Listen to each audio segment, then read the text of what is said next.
भाई साहब, आकर ले जाइए अपनी बेटी को। हमें नहीं चाहिए ऐसी बहू।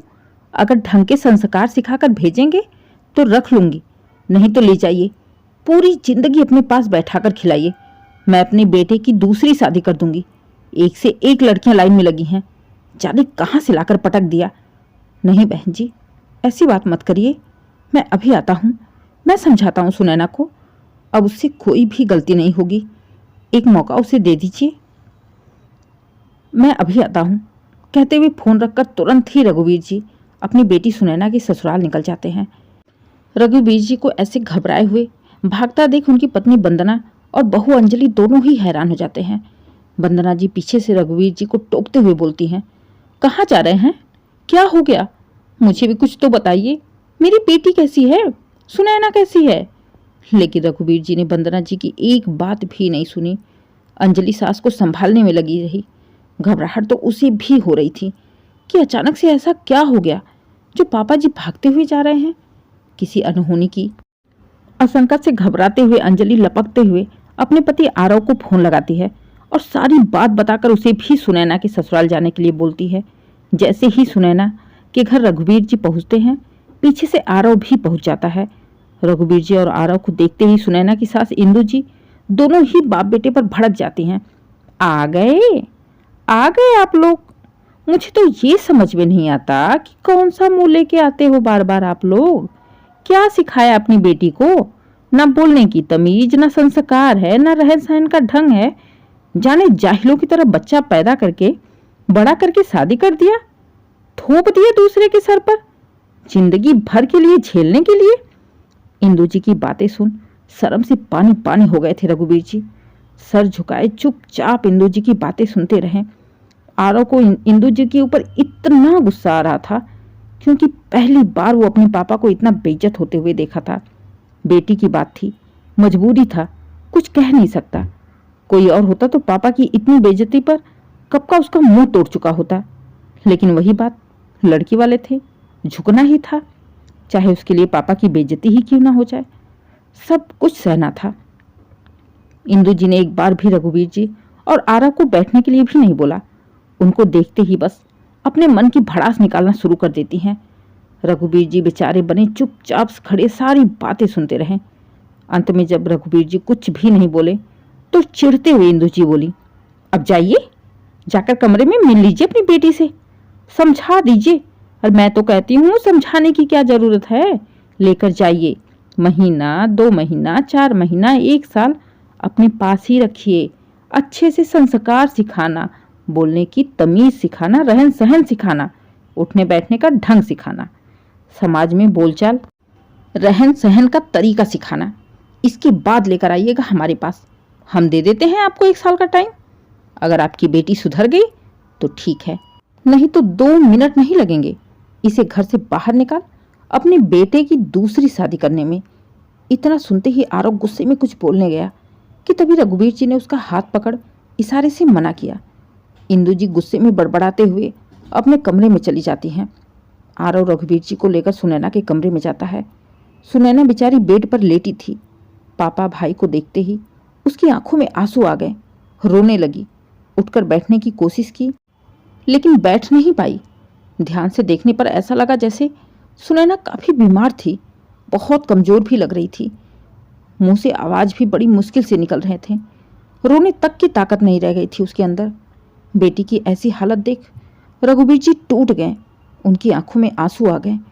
लाख कोशिश किया उन्होंने बेटी के सामने अपने आप को मजबूती से खड़ा कर ले, लेकिन बाप का दिल था, हार गया। आरव ने सुनैना को सहारा देकर बैठाया। सुनैना लगातार रोई जा रही थी। पापा, मेरी कोई गलती नहीं है। ये लोग इंसान नहीं हैं, राक्षस हैं, राक्षस। मेरी हालत देख लो, मुझ में बैठने तक की ताकत नहीं रह गई है। 15 दिन से बुखार आ रहा है, लेकिन घर में किसी को फर्क नहीं पड़ने वाला है। और रोहन, वो तो बिल्कुल ही माँ के बस में रहता है। उसे तो और भी फर्क नहीं पड़ता कि पत्नी जिए या मरे। बस सबको मुझसे काम से मतलब है। मैं दिन भर काम करती रहूं तो भी सबके लिए ठीक है, लेकिन आज 10 दिन से मैं बिल्कुल उठ नहीं पाई हूँ, इसलिए घर का कोई भी काम नहीं कर पाई, जिसके चलते मैं सबकी नज़रों में बुरी बन गई। सबको ये लग रहा है कि मैं नाटक करके बैठी हूँ।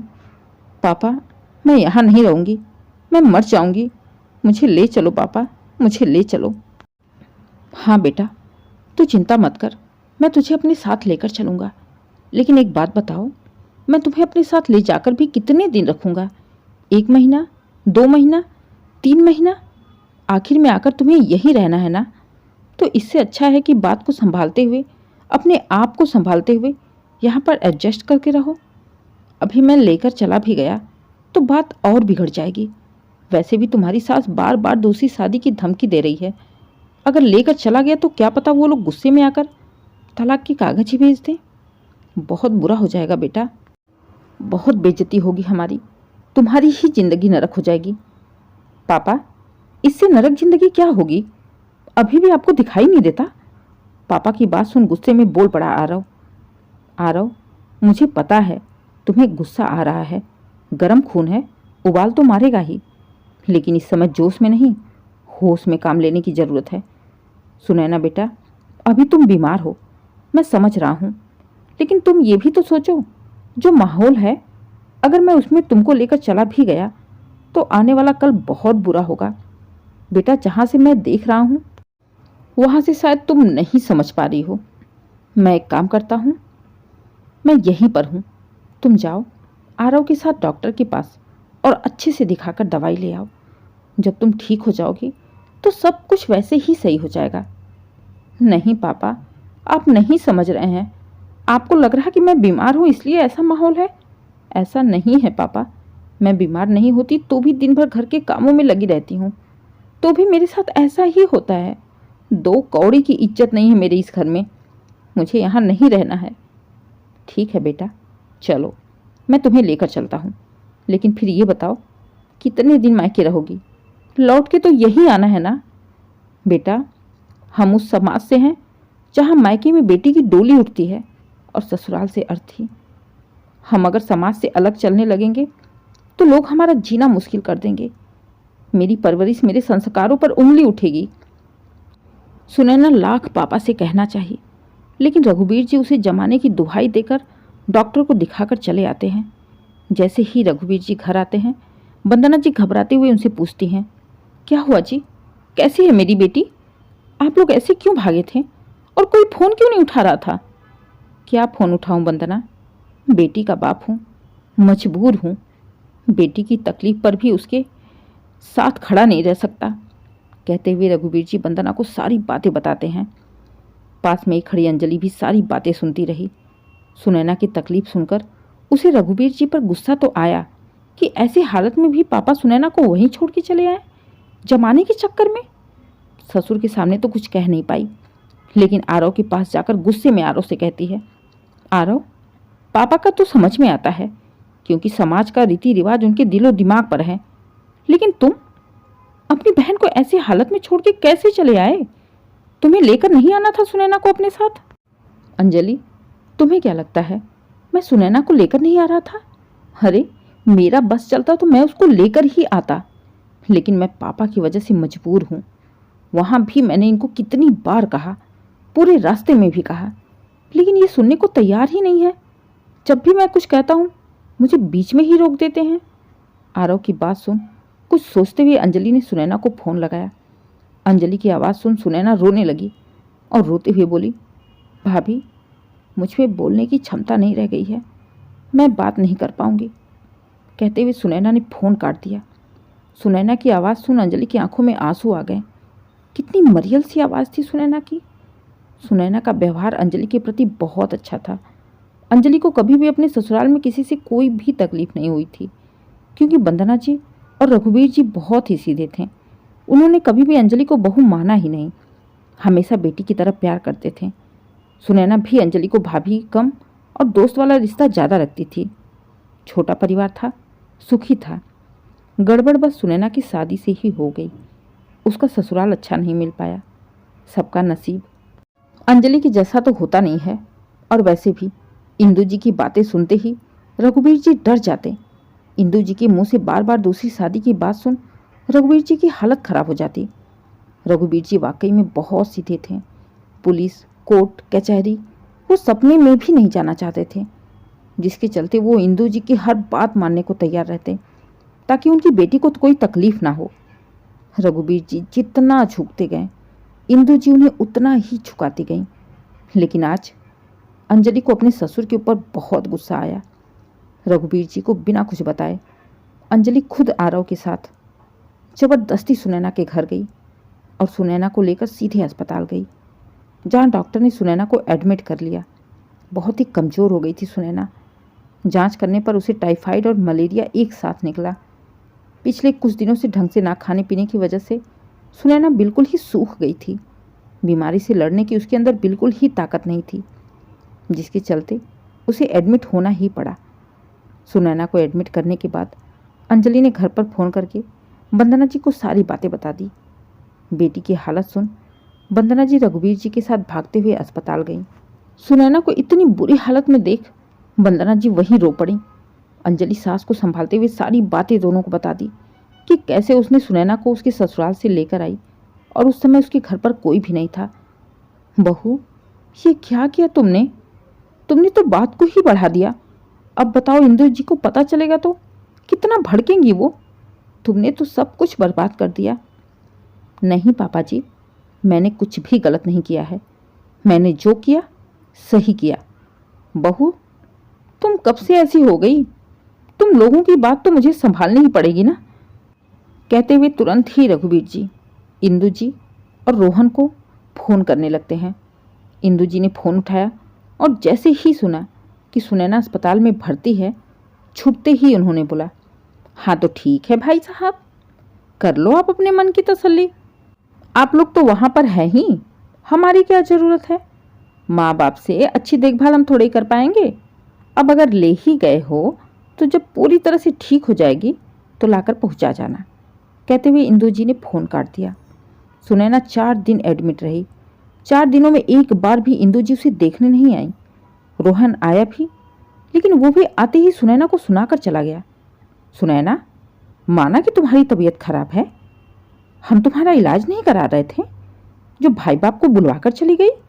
हमारी समाज में तुमने नाक कटवा दी। क्या सोचेंगे सब लोग, हम तुम्हारा ध्यान नहीं रखते हैं। एक तो बेचारी सुनैना बीमार थी, ऊपर से पति के ताने की सफाई देने की हिम्मत नहीं थी उसके अंदर। बस आंखों में आंसू लिए रोहन को देखती रह गई। तभी पीछे से अंजलि बोल पड़ी, रोहन जी, कैसी बातें कर रहे हैं आप? सुनैना आपकी पत्नी है, कम से कम आप तो समझा करिए। आज 15 दिन से बीमार है, आपको उसकी हालत दिखाई नहीं दे रही है? जब हम आज इसे लाकर अस्पताल में भर्ती कर दिए तो आप उसे ताने दे रहे हो कि भाई बाप को बुलवा कर चली आई। अगर आप पहले ही इसका इलाज करा दिए होते तो हमें ज़रूरत क्या पड़ती। अंजलि के मुंह से इतना सुनते ही रोहन गुस्से में सुनैना को घूरने लगा। उसे अपनी बड़ी बेइज्जती महसूस हुई। आखिर वो घर का दामाद था। दामाद के आगे कोई अपनी जबान कैसे खोल सकता है? दामाद तो भगवान होते हैं ना। दामाद नाम का घमंड रोहन के अंदर बहुत था। उसे ये था कि ससुराल में उसकी पूजा हो, सब लोग उसकी पाँव पूजे, उसके सामने बोलने की या कमियां निकालने की हिम्मत किसी में ना हो। लेकिन अंजलि ने तो बोल दिया, जो रोहन के लिए बहुत ही अपमान वाली बात थी। और इसी अपमान के गुस्से में वो सुनैना को घूरते हुए चला गया। रोहन के जाने के बाद रघुवीर जी ने अंजलि से कहा, बहू, थोड़ा कम बोला करो, आजकल तुम बहुत बोलने लगी हो। दामाद हैं वो इस घर के, पता है ना तुम्हें? हाँ पापा जी, पता है, दामाद हैं, भगवान नहीं, वो भी इंसान हैं। और अगर उन्हें अपनी इज्जत की इतनी ही चिंता होती ना तो बात यहाँ तक आती ही नहीं। फिलहाल 4-5 दिन अस्पताल में रहने के बाद सुनैना को लेकर अंजलि रघुवीर जी के साथ घर आ जाती है। अंजलि सुनैना की खूब देखभाल करती है। वंदना जी को कभी सुनैना के बारे में सोचने की ज़रूरत ही नहीं पड़ी। अच्छा खान पान और देखभाल, अच्छे माहौल की वजह से सुनैना भी जल्दी ठीक हो गई। धीरे धीरे 1 महीना हो गया। 1 महीने में किसी ने एक बार भी फ़ोन करके सुनैना का हालचाल नहीं पूछा, यहाँ तक कि रोहन भी। रघुवीर जी हर दूसरे तीसरे दिन फ़ोन करके सुनैना के ससुराल वालों से हालचाल पूछ लेते थे। धीरे धीरे 2 महीने निकल गए। एक दिन इंदु जी का फ़ोन आया। वो रघुवीर जी से कहती हैं, भाई साहब, अब क्या पूरी ज़िंदगी अपने घर में ही रखना है या कुछ जिम्मेदारियां भी दोगे अपनी बेटी को, या अभी बीमारी ख़त्म नहीं हुई उसकी? नहीं बहन जी, ऐसी बात नहीं है। सुनैना बिल्कुल ठीक है, आप जब चाहें उसे ले जा सकती हैं। ले जा सकती हैं? भाई साहब, जैसे लेकर गए थे वैसे ही लाकर पहुंचा दो, हमारे यहाँ कोई खाली नहीं है। फ़ोन स्पीकर पर था। इतना सुनते ही अंजलि ने तुरंत ही फ़ोन लेते हुए कहा, आंटी जी, फिलहाल तो सुनैना दीदी अभी पूरी तरह से ठीक नहीं है। और दूसरी बात, भाई आपके घर की बहू है, तो अगर आप ले जाना चाहती हैं तो आप आकर आराम से ले जा सकती हैं। सुनैना हमारी बेटी है, इसलिए उसे हम लेकर आए थे। लेकिन आप अपनी बहू को अगर ले जाना चाहती हैं तो ले जा सकती हैं। हमारे यहाँ बेटियों को ससुराल में छोड़ने का रिवाज नहीं है। देखो अंजलि, मुझे पता है तुम बहुत तेज हो, लेकिन मुझसे जबान मत लड़ाना। अगर लाकर छोड़ दोगे तो ठीक है, नहीं तो पूरी ज़िंदगी अपने पास ही रखना। हमें नहीं है ज़रूरत। तो ठीक है आंटी, कोई बात नहीं। आपको ज़रूरत नहीं है ना, हमें तो है। अगर आपको ज़रूरत है तो आप आकर ले जाइए, हम पहुंचाने से रहें। और दूसरी बात, ये बार बार धमकी देना तो बंद ही कर दीजिए आप। आपको क्या लगता है आपकी धमकियों से हम डर जाएंगे? पापा जी सीधे साधे हैं, आप उन्हें डरा सकती हैं, हमें नहीं। पापा जी पुलिस कोर्ट कचहरी में नहीं पढ़ना चाहते, लेकिन हमारे साथ ऐसा कुछ नहीं है। मेरे भी पापा पुलिस में हैं, आपको पता ही होगा। एक बार बस उनसे बात करने की ज़रूरत है, मुझे तो कहीं जाना भी नहीं पड़ेगा। और रही बात दूसरी शादी की, तो कर लीजिए आप दूसरी शादी, मैं भी देखती हूँ कैसे कर लेंगी आप। इतना आसान होता है दूसरी शादी कर लेना। पहली बार अंजलि ने इंदु जी से बातें की थी। रघुबीर जी लगातार अंजलि को डांटे जा रहे थे। अंजलि फ़ोन लेकर अपने कमरे में भाग जाती है और अंदर से दरवाज़ा बंद कर खूब इंदु जी को सुनाती है। पुलिस कोर्ट कचहरी सबकी धमकियाँ देती है और साफ साफ कहती है, आंटी जी, अगर आइंदा से सुनैना दीदी की हालत ऐसी हुई या उन्हें कोई भी दुख तकलीफ हुआ तो 2 मिनट ना लगेंगे मुझे अपने पापा को सारी बात बताते हुए। और फिर इसके बाद आपकी क्या हालत होगी, आपके बेटे की क्या हालत होगी, ये आप समझ लेना। मेरे सास ससुर शरीफ हैं, सीधे साधे हैं, मैं नहीं। मैं पुलिस वाले की बेटी हूँ, सारे नियम कानून मुझे पता है। एक फ़ोन घुमाने की देरी होगी। अब आप डिसाइड कर लो कि आपको अपनी बहू घर ले जाना है या आप लोगों को जेल जाना है। अंजलि ने फ़ोन काट दिया। पहली बार इंदु जी का मुंह देखते बना था। पहली बार उनके चेहरे पर डर आया। जब ये बोलने में ही इतनी तेज है, जब ये नॉर्मल समझाने में ऐसी बातें बोल रही है, तो जाने गुस्से में क्या कर बैठे। वैसे भी इसका बाप पुलिस है, वो लोग तो कुछ भी करवा सकते हैं। सच में मुझे जेल भेज दिया तो, मेरे बेटे को भेज दिया तो। मुझे तो लगा रघुबीर जी और वंदना की तरह ये भी सीधी साधी निकलेगी, लेकिन ये तो बड़ी तेज निकली। बात बात पर पुलिस की धमकी दे रही है। पुलिस वाले की बेटी है, इसे तो सच में सारे कानून पता होंगे। इसके बहकावे में आकर अगर सच में इसका बाप मेरे घर आ गया तो। आगे का सोच के डर गई इंदु जी और तुरंत ही फ़ोन करके रघुबीर जी को बड़े ही नॉर्मल भाषा में कहती हैं, भाई साहब, 2 दिन बाद मैं किसी को भेजती हूँ सुनैना को लेने के लिए। आप उसके आने की तैयारी कर दीजिए और आप लोग चिंता मत करिए। यहाँ पर उसे किसी भी चीज़ की तकलीफ नहीं होगी, दुख नहीं होगा। यहाँ पर हम सब उसका अच्छे से ख्याल रखेंगे। पहली बार सुनैना जी के मुंह से इतनी प्यार भरी बातें सुन रघुबीर जी की आंखों में आंसू आ गए। खुशी से उन्होंने वंदना जी की ओर देखा।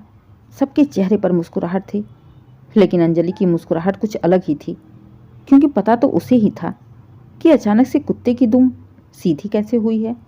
वो इंदु जी की हालत सोचकर ही मुस्कुरा रही थी। अब उसे पूरा यकीन था इंदु जी कभी भी अब सुनैना के साथ कोई भी उल्टी सीधी हरकत नहीं करेंगी।